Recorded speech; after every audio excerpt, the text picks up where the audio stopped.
एक छोटे से शांत गांव में आरव नाम का एक लड़का रहता था। वह बहुत ही सीधा सादा, मेहनती और दिल का साफ इंसान था। गांव के लोग कहते थे, आरव जैसा लड़का हर घर में होना चाहिए। सुबह सूरज की पहली किरण के साथ वह उठ जाता, खेतों में काम करता और शाम को अपने घर के बाहर बैठकर चाय पीते हुए आसमान को निहारता। उसकी जिंदगी में ज्यादा सपने नहीं थे, बस सुकून था। कुछ समय बाद उसके माता पिता ने उसकी शादी सिया नाम की लड़की से तय कर दी।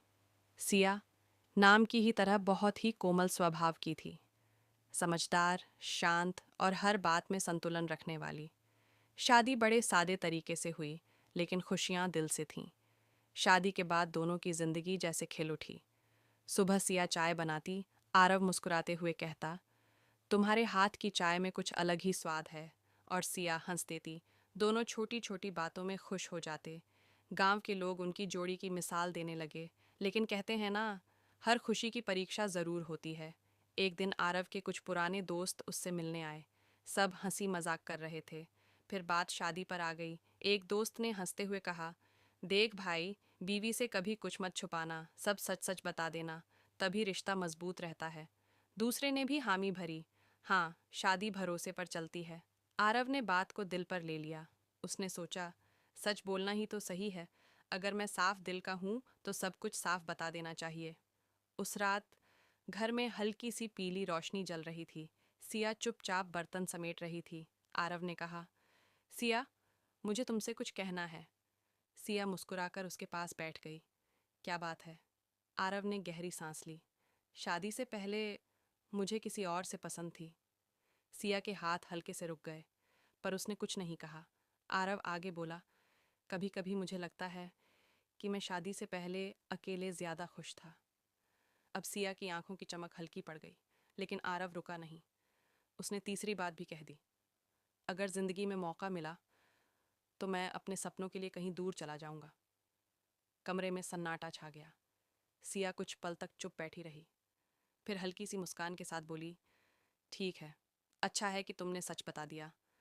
लेकिन उस मुस्कान के पीछे दर्द साफ दिखाई दे रहा था। दिन बीतने लगे, पर अब घर में पहले जैसी हंसी नहीं थी। सिया पहले की तरह खुलकर बातें नहीं करती थी। वह अपना फर्ज निभाती रही, पर दिल से दूर होती चली गई। आरव समझ नहीं पा रहा था कि गलती कहाँ हुई। मैंने तो सच ही कहा, फिर भी सब बदल क्यों गया?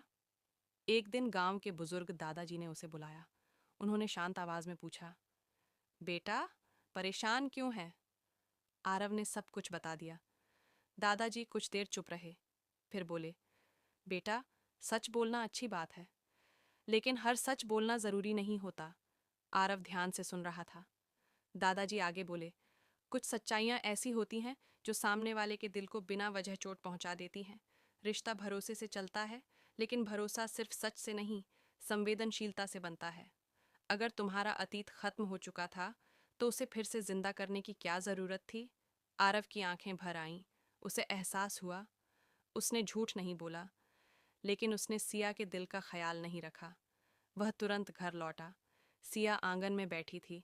आरव उसके सामने बैठ गया। मुझे माफ कर दो। सिया चौंक गई। आरव बोला, मैंने सच तो कहा, लेकिन तुम्हारी भावनाओं के बारे में नहीं सोचा। मैंने तुम्हें असुरक्षित महसूस कराया। मुझे लगा कि मैं ईमानदार बन रहा हूँ, लेकिन मैं संवेदनशील नहीं रहा। सिया की आंखों से आंसू बहने लगे, लेकिन इस बार उन आंसुओं में दर्द कम, अपनापन ज्यादा था। वह बोली, मुझे तुम्हारे अतीत से दर्द नहीं हुआ। मुझे इस बात से हुआ कि तुमने मुझे ये महसूस कराया कि शायद मैं तुम्हारे लिए काफ़ी नहीं हूँ। आरव ने उसका हाथ पकड़ लिया। मेरे लिए तुम ही सब कुछ हो।